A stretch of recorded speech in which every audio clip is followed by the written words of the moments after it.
Here at the intermediate stage, we need to incorporate a loop into our backswing. What are the advantages of the C-shaped loop? By taking the C-shaped loop, we can play the ball in this high position because we're already up. If the ball comes lower to us, we can drop the racket down and continue on and play the ball in the lower position. Cameron here has a good loop on his backswing. This enables him to play the high ball easily.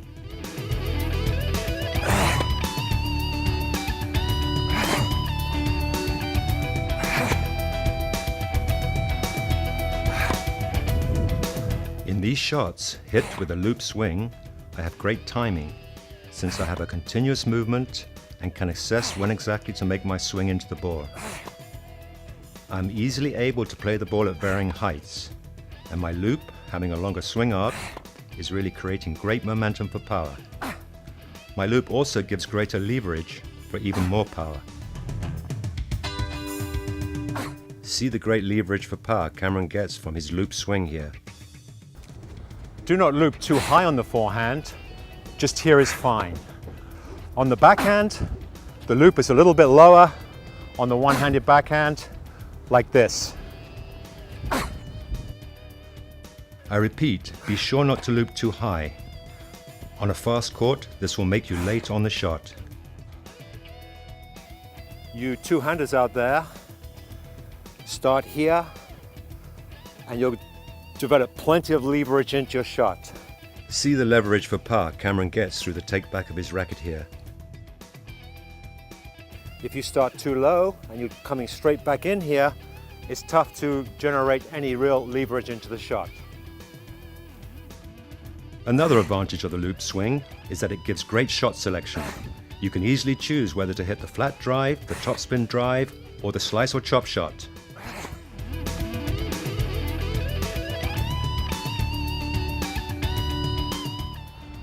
At this stage, let's have a look at the intermediate to advanced grips for serve, overhead and volleys.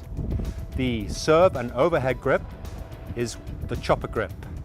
Here, the hand is on top of the handle. It's the grip you use for chopping wood or chopping carrots or whatever you're chopping these days. And the V of the thumb and forefinger is in this position here. To get the volley grip, make very small adjustments from the chopper grip, clockwise on the forehand to here, and anti-clockwise on the backhand to here. This will give the right racket face angle for slice shots, both at the net and at the baseline.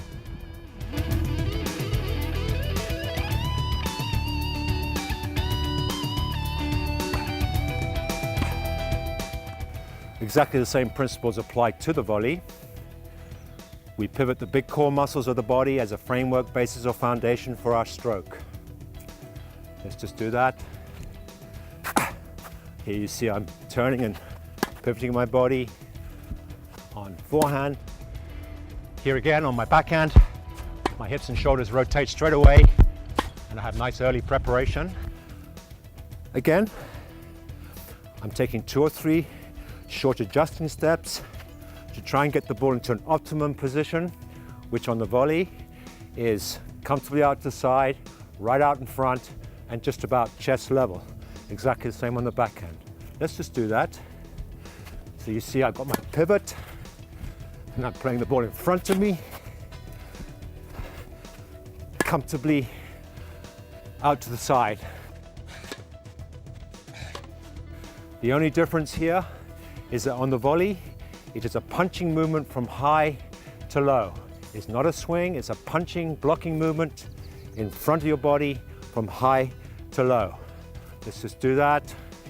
You see that I come up and then punch down into the ball from high to low. Notice how I'm punching this ball in front of my body, out in front, with a high to low movement. Again, taking my short steps. If I can move into the ball on the front foot, I will do so because I'll have better weight transfer into the shot. And was Dawn able to do this? So Dawn, moving on to the intermediate stage on the volley, we're going to be on the toes, we're going to push and turn, take short steps, and get the ball into the ideal slot as much as we can. Here we are. Beautiful volley there, Dawn. Here we go again. Excellent volley, Dawn. And get that ball right out in front. Here we go again. Get the ball in front. Excellent volley. Try the backhand now. Backhand volley. Just block it through. Good volley there, Dawn. The best volleyers are always looking to finish the point off. So, going forward behind a penetrating approach shot, they play the ball out in front, closing in on the net, moving the quickest way to the ball, which is diagonally. Again, you see that my wrist is laid back as I move into the ball. It gives me great flexibility in where I play the ball. Volleying with the correct forehand volley grip. This is the correct forehand volley grip. This grip gives you the ability to reach wide for the shot, hit the ball right out in front, and deal effectively with the low ball, as opposed to the grip often taught today, which is virtual Eastern forehand grip. Using the virtual Eastern grip, you have less reach, less wrist snap, and you cannot deal so effectively with the low ball. We can hit volleys in all positions if we have to, no problem at all. The wrist lays back and moves into ball automatically and naturally. You're not trying to lay back or move wrist into the shot. Again, on the volleys here, because I've loosened my hand after the shot, I'm enabled to get my wrist back, to lay my wrist back, which means just as with the ground strokes, I can play the ball off any foot and in any position in relation to my body.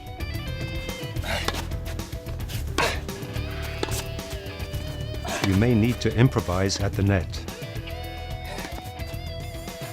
Look at the knee bend on these shots. See how I'm relaxed in the ready position, my racket well out in front of me, a little higher and further in front than with the ground stroke ready position. And my knees are flexed for power. See also how the big core muscles of the legs, the hips and the shoulders form a framework or foundation for the stroke. Moving forward, you are looking to hit the ball high in relation to the net, to hit an offensive volley. Delay and you will be forced to volley defensively from below net level. Punch the volley. Do not swing. Hit the ball right out in front.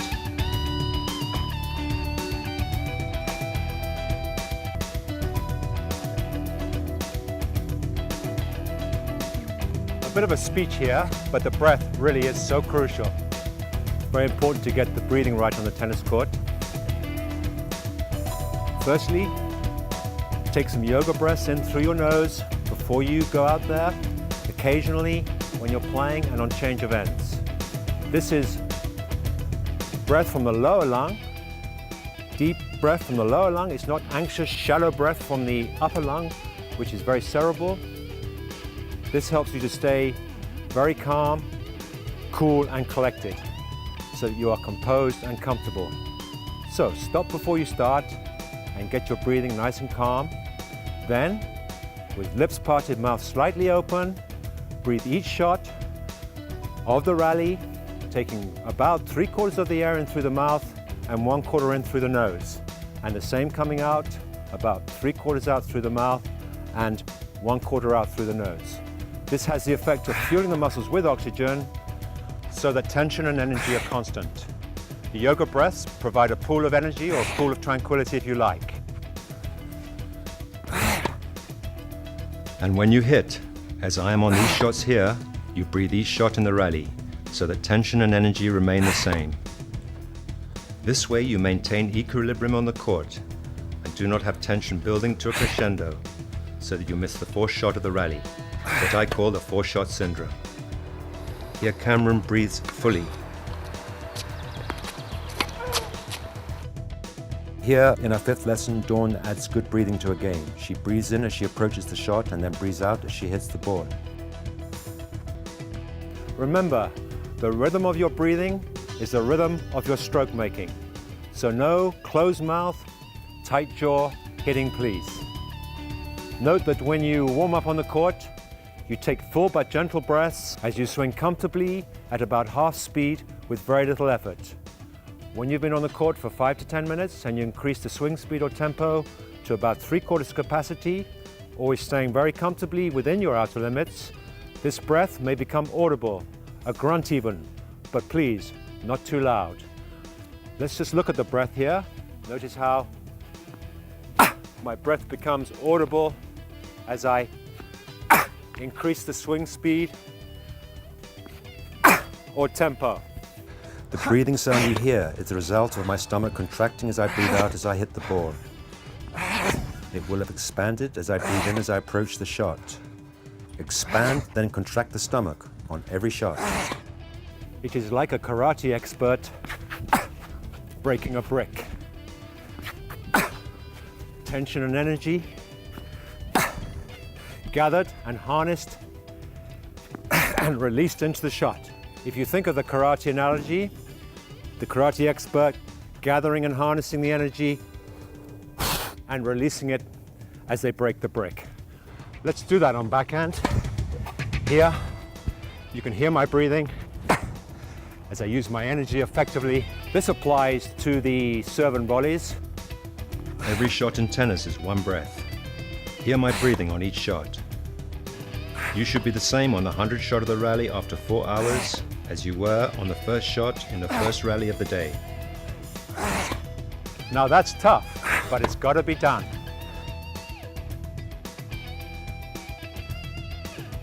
Make sure you do not get excited as the rally lengthens. Control that adrenaline.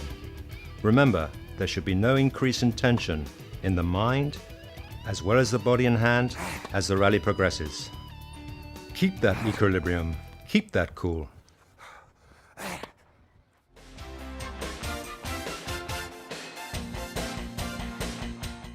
Again, a bit of a speech here, but you must understand the wrist in tennis.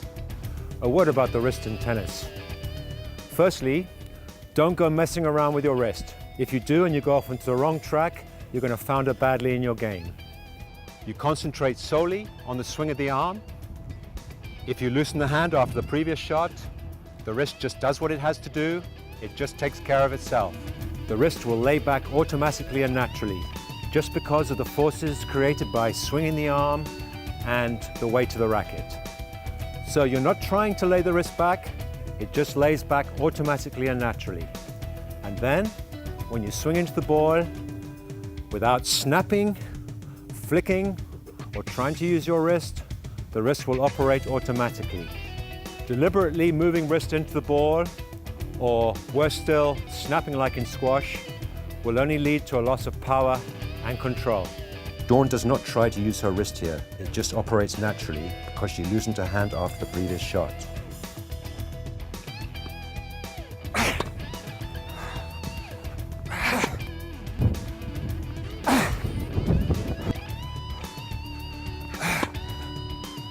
Again, I stress, you focus solely on the swing of the arm.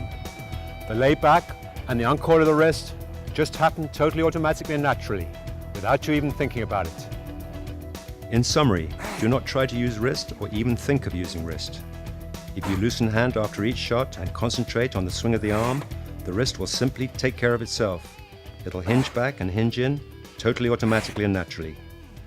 The natural uncoiling wrist plays an important part in controlling the shot, since a lot of the hand movement, which is the racket head movement, is attributable to this wrist uncoil. Similarly, this uncoiling wrist, when it is accelerated, plays an important part in generating hand speed or racket head speed for power and spin. Cameron's wrist uncoil gives him great hand speed, racket head speed here. Before we go into the service motion, just check back to the intermediate to advanced grip section. The service. Just stand with your feet set this way and place the ball up in the air and simply look at the ball and throw your racket at it. Let's just do a couple of those.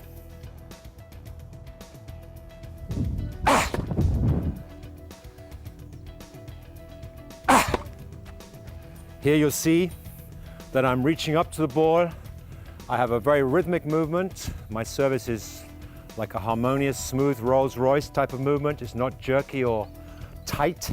Let's just do that.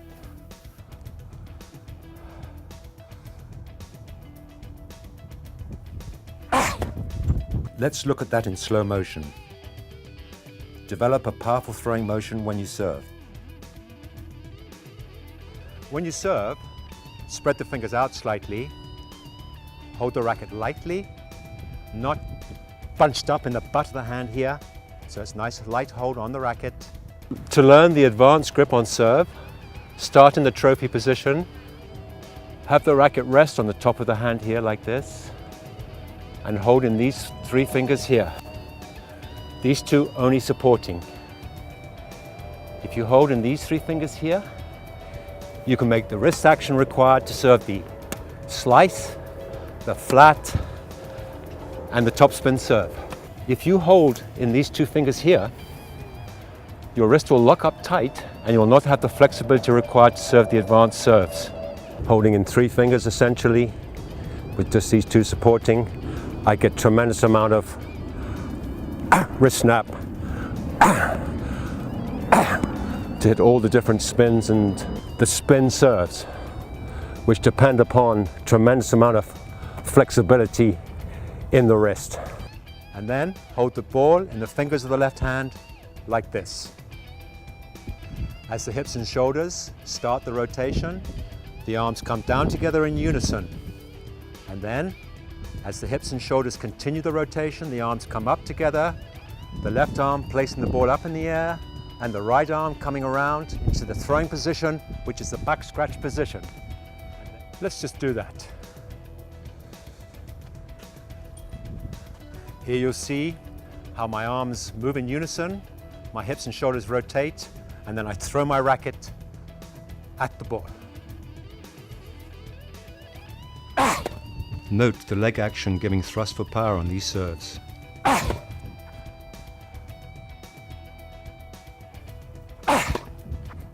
Note also that in order to build momentum and weight transfer into the serve, you start on the front foot, you move the weight onto the back foot, and then you transfer the weight into the serve in a rocking motion, so you have tremendous weight transfer into the ball.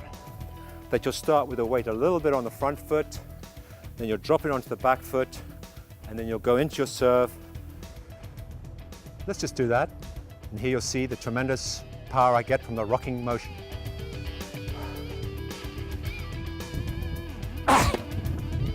Let's look at that one more time.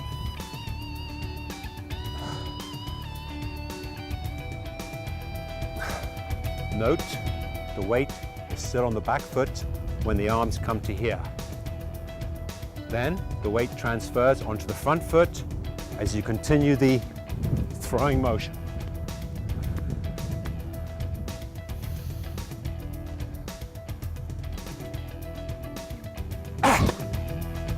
Notice also how I keep my head up so that I'm watching the ball, and this ensures that I'm not going to be down here, and I'll have full extension into the ball, and I'm really reaching up into the serve.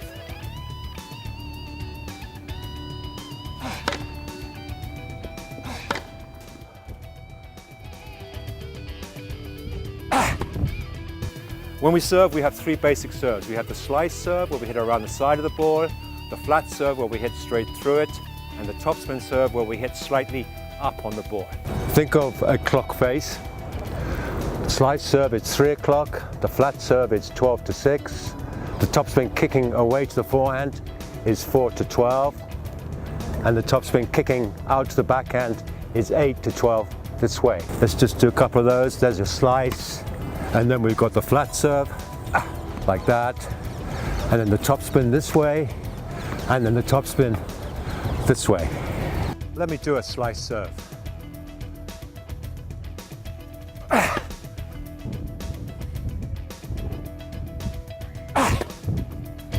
Here you see how I came around the side of the board. Then with a flat serve,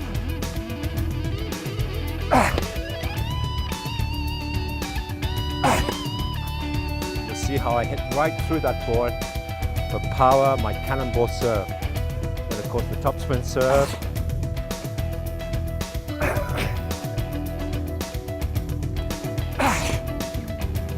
Where I come slightly more up on the board. To hit the slice serve, your ball tosses out to the right. And with a flat cannonball serve, the ball is just in front. And with a topspin serve, the ball is a bit further back, enabling you to hit up on the ball. As you progress in your tennis, you'll find you're able to hit all three serves from a similar ball toss. This obviously gives the element of surprise, since your opponent cannot read your service direction. Like any other shot, the serve depends for its power on a number of factors. Timing, weight transfer, strength, rhythm, and good temper are foremost. Also, as we said in section on breathing, the proper use of your energy is essential.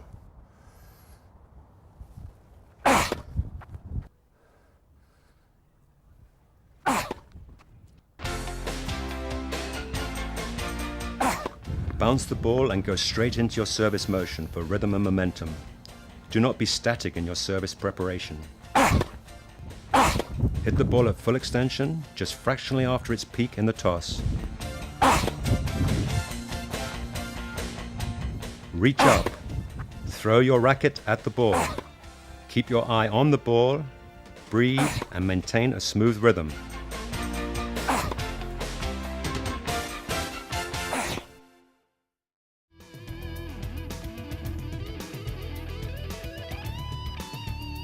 With the overhead smash, I'm going to point up with my left hand to gauge and assess the ball and to maintain balance.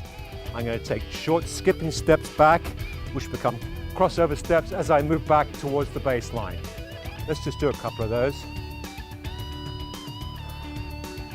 And you'll see how I'm pointing up with my left hand, which helps me to stay up and maintain my balance. When hitting the overhead smash, you should be thinking, this is my point, finito, goodbye. It is no good working yourself a great opening and then being tentative on the smash. Practice your smash so that you can capitalize on your hard-earned opportunity in the forecourt. Decide where you're going to hit the smash and don't waver.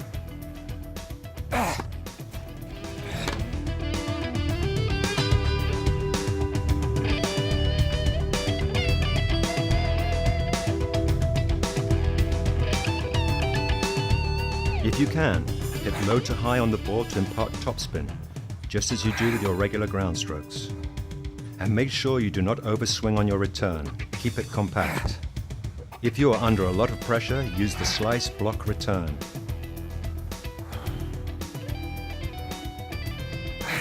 And when your opponent comes into the net behind their serve, be sure and keep the ball low to their feet, so they have an awkward volley from below net level to deal with.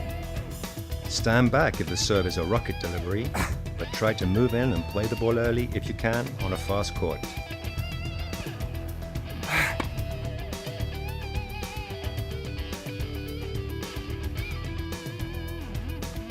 The drop shot. Just fade or turn under the ball, imparting backspin on it. To disguise your drop shot so your opponent cannot read it, shape to hit a big shot and then fade under the ball at the last moment. Here you see I have a big wind up, so my opponent thinks there's a big shot coming, and I just fade under the ball at the last moment.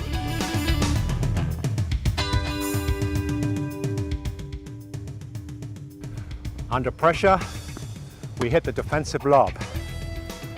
This shot is hit with slice. Just put underspin on the ball and give it plenty of height to give you time to recover.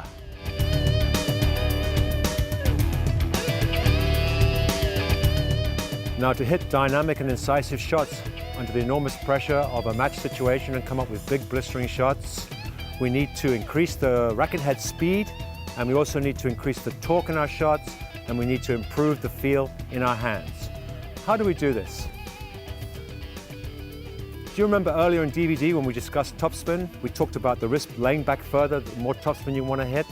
Well, if you want to hit with more power, the wrist lays back further. This happens completely naturally without you trying to lay it back.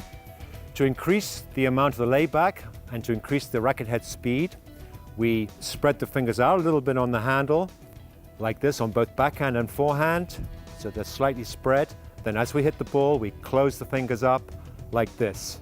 If the fingers are bunched up all the time, we do not have any facility in the wrist to lay back, and so we lose the ability to hit powerfully and with a lot of topspin. Squeeze in on contact on backhand and forehand. This spreading of fingers will allow you to optimize your layback if you're hitting at maximum speed and spin. Let's do that here. On these shots, my wrist will be laid back fully. I repeat, the wrist lays back automatically and naturally. The extent of the layback depending on the amount of racket head speed you're trying to generate. The more the racket head speed, the further will be the layback.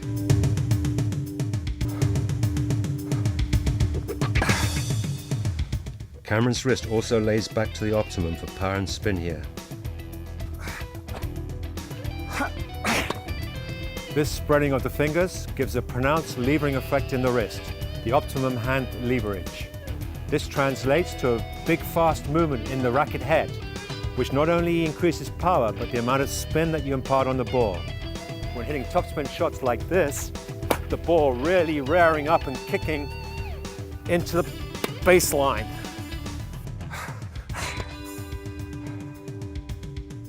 Here we have tremendous hand leverage as we whip up on the ball to hit a lot of topspin.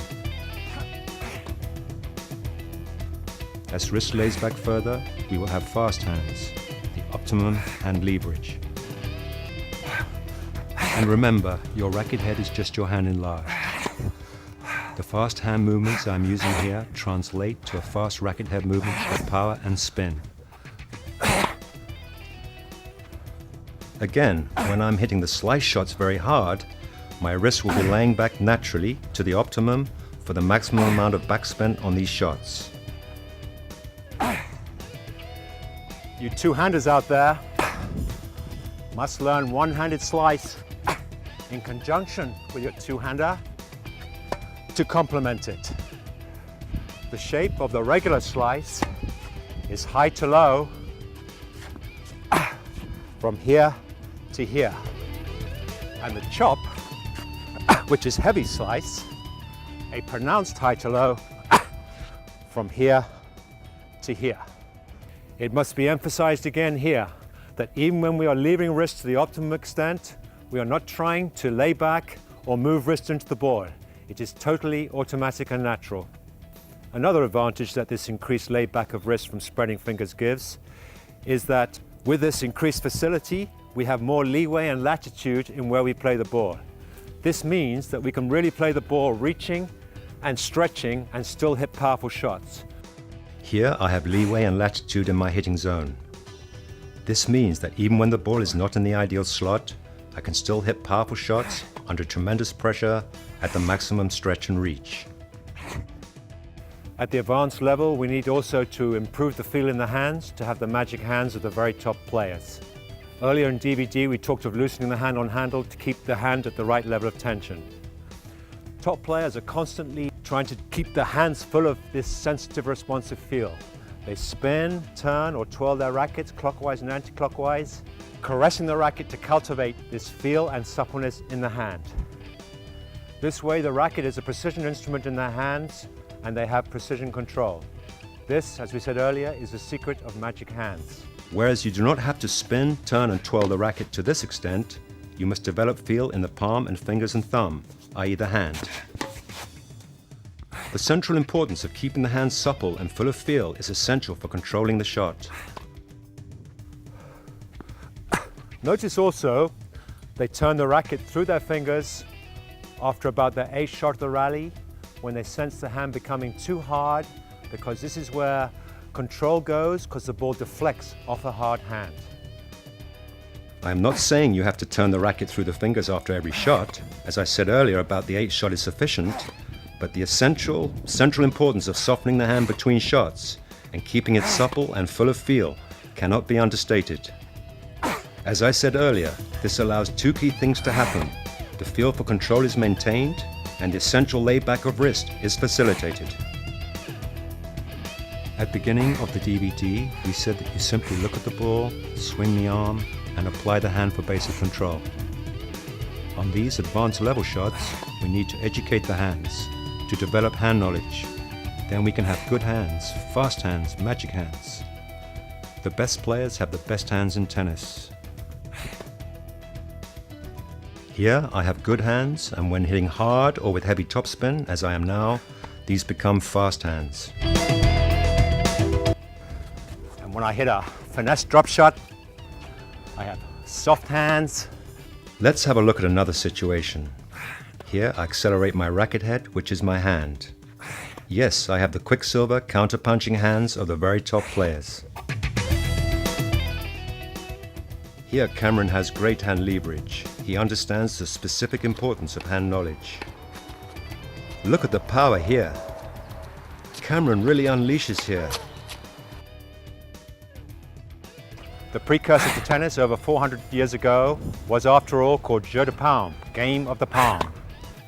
So again, I can really play volleys as well, really having to reach and stretch and apply my hand to the ball in really extreme situations. Here my technique is dynamic and incisive, and I can play the volleys in any position if I have to, even stretching, even on the run, no problem at all. Here on the backhand, I apply my hand to the ball, put my hand where the ball is, and punch that ball in front of my body.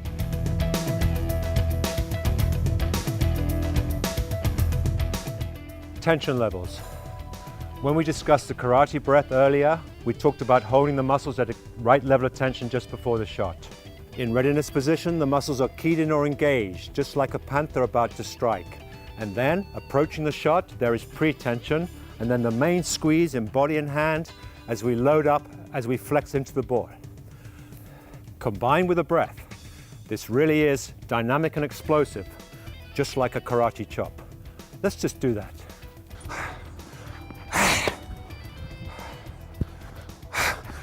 Here my power is increased because I gather and harness all the energy stored in the breath and release it into these shots.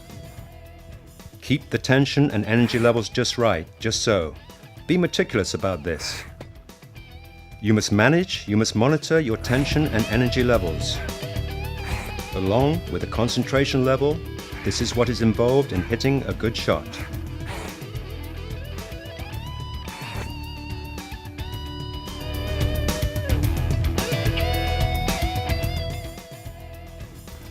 Torque. Pivoting the legs, hips and shoulders and levering the wrist can become explosive. Here, the legs, hips and shoulders thrust is well timed and fast along with the wrist released. It is like a series of levers, the legs, hips and shoulders and wrist all playing their part in this powerful uncoiling movement, just like an uncoiling spring. Let's have a look at this torque.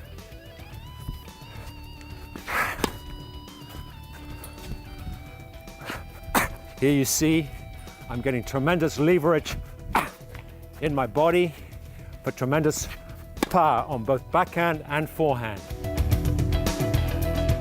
Here, I'm levering into the ball like an uncoiling spring.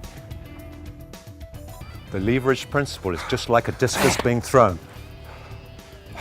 See the leverage in the legs, the hips, and then the wrist on these shots.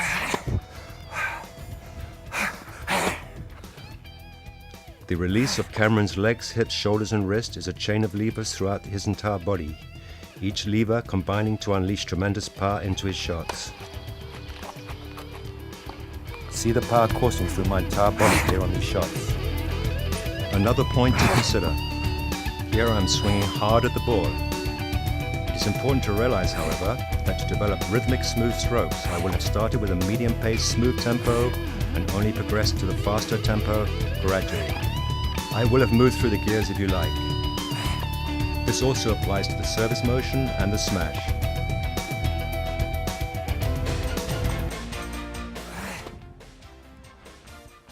Top players have power aligned to silky smooth control. On these shots, I'm able to whip up a lot of power and spin. This is very important, particularly on slow clay courts, where it is not easy to force openings. The ability to assess a shot and be able to intuitively make the adjustments in the swing, both in the amount of spin and the weight of shot and the direction of shot, separates the good player from the average player. Be confident you can hit powerfully with control. Use the degree of topspin the situation demands.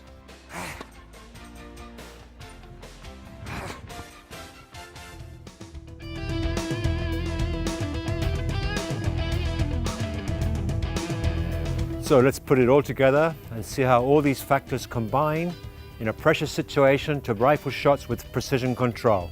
Here, I'm hitting with power and control under enormous pressure at the maximum stretch and reach. And coming up with big shots in crucial situations. My technique allows me to deal with these situations, but not only that, I'm able to hit powerfully off any foot and to hit the topspin required.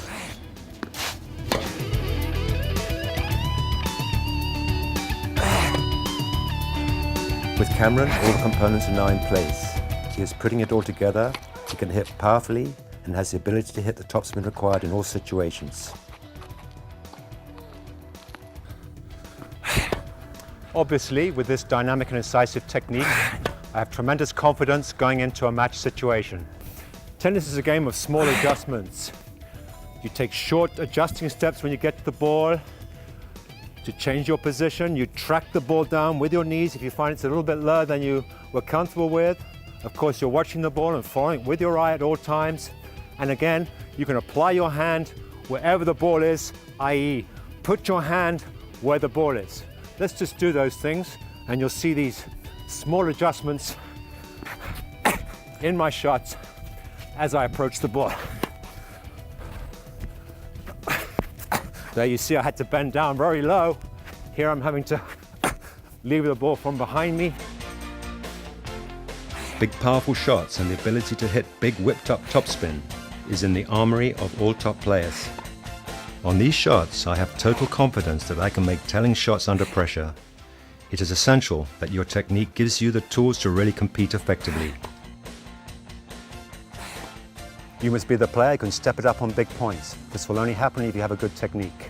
We have highlighted this technique in this DVD, and you really should have no fears out there on the court. This will separate the winner from the loser. The winner knows his or her technique is going to hold up whatever the conditions. This gives great confidence and a sense of calmness and composure under pressure that is essential. See how the ball is powered from all positions of any foot when necessary on these shots, even on the run under extreme pressure. Here, Cameron is reaching towards the intermediate advanced stage as he hits big shots in pressure situations. Breathe effectively. Be able to power the ball in all situations. Remember, power is a combination of timing, breath and energy, weight transfer, good rhythm, increased tempo, strength, good positioning, torque, which is leverage in the body and wrist, playing the ball early, good body mechanics, sweet spot hitting from watching the ball.